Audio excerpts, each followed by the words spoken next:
आदरणीय राजनाथ सिंह जी, रक्षा मंत्री, आज हम वेटरन्स को बहुत फख्र है कि हमारे प्रमुख, तीनों सशस्त्र सेनाओं के प्रमुख, सब वेटरन्स के प्रमुख, हमारे मुखिया आज हमारे बीच आए हैं। माननीय राजनाथ सिंह जी, आपके आने के पहले हमने यहां बच्चों को एक फिल्म दिखाई थी, टर्निंग पॉइंट एट टोलोले। उसमें एक कर्नल रविंद्रनाथ वीर चक्र और सेकंड राजपुताना राइफल्स की बहादुरी की गाथा थी, जिसने कारगिल के युद्ध को एक निर्णायक मोड़ दिया। लेकिन बड़े दुख के साथ राजनाथ सिंह जी, मुझे बताना पड़ता है कि पिछले साल कर्नल रविंद्रनाथ बेचारे परलोक से धार गए और जब उनका अंत्येष्टि क्रिया की गई बेंगलोर में, सिवाय फौज के उनको रोने वाला कोई नहीं था, उसके परिवार के आंसू पूछने वाला कोई नहीं था। इसलिए ये जरूरी है कि हम इस तरह के विजय दिवस मनाते रहे, अपनी वीर नारियों को यहां लाए, ताकि हमारा देश उनके चेहरे देखे, उनके बच्चों के चेहरे देखे और हमारे वीरों को याद करे। याद करने में किसी का कुछ जाता नहीं, सम्मान देने में किसी का कुछ जाता नहीं, लेकिन जो देश अपने वीरों को सम्मान नहीं दे सकता, वो ज्यादा देर देश नहीं रहता। मुझे बड़ी खुशी है कि एक बड़े बदलाव की लहर इस देश में आ रही है। देश भक्ति की लहर यहां से ऊंची उठ रही है और इसमें वेटरन्स का बहुत भारी योगदान है। जेएनयू के वाइस चांसलर साहब यहां बैठे हैं, जेएनयू के वाइस चांसलर यहां बैठे हैं। इन्होंने जो वामपंथियों के खिलाफ जो मुहिम छेड़ी है, जो देश के विरोधी हैं, उनके खिलाफ जेएनयू जैसे संस्थान को बचाने की मुहिम, ताकि देशभक्ति का प्रभाव वहां फिर से हो।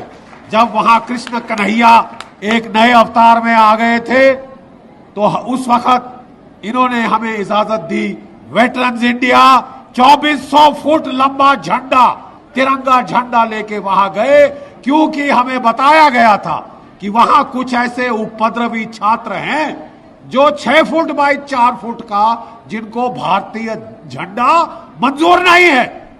तो वहां 2400 फुट का झंडा हमारे जेएनयू के चांसलर साहब की इजाजत से हम ले गए। माननीय रक्षा मंत्री जी, मैं आपसे निवेदन करता हूं कि हमारी national defence academy, army cadet college, हमारा जो सिग्नल्स का स्कूल है, मिलिट्री कॉलेज ऑफ टेलीकम्युनिकेशन, हमारा सीएमबी, ये सब का एफिलिएशन जेएनयू के साथ है। जब ये बात करी वेटरन्स ने कि जेएनयू में एक टैंक होना चाहिए, वामपंथियों ने हमारी खिल्ली उड़ाई। इन वामपंथियों को भारत की जनता ने बता दिया है कि उनकी औकात क्या है, उनकी ये जो देश विरोधी टुकड़े टुकड़े गैंग की औकात क्या है। माननीय रक्षा मंत्री जी, मेरा एक वेटरन की हैसियत से आपसे निवेदन है कि वहां पे एक टैंक, एक जेट फाइटर और एक तोपखाने की गन वहां पे लगाइए, ताकि देश को पता चले कि 80,000 जेएनयू के छात्र सैनिक हैं। और ये कोई शर्म की बात नहीं, फख्र की बात है।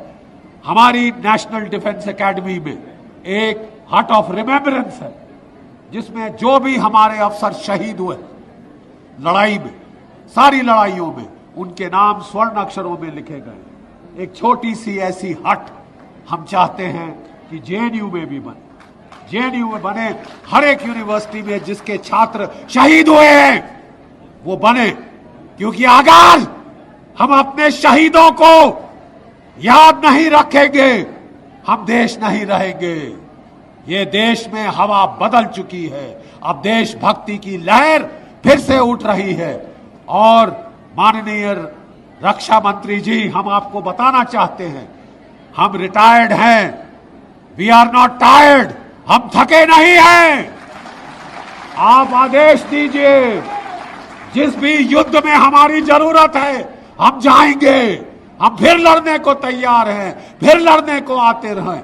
और हमें बड़ी उम्मीद बनी है जब से आप रक्षा मंत्री बने हैं कि अब हमारे देश के दुश्मनों का सफाया होगा। पाकिस्तान को उसकी औकात समझा दी गई थी बालाकोट में, लेकिन एक ये दिल मांगे मोर। रक्षा मंत्री जी, मैं आज सब वेटरन्स की आवाज आपको सुना रहा हूं। ये दिल मांगे बहुत बहुत धन्यवाद।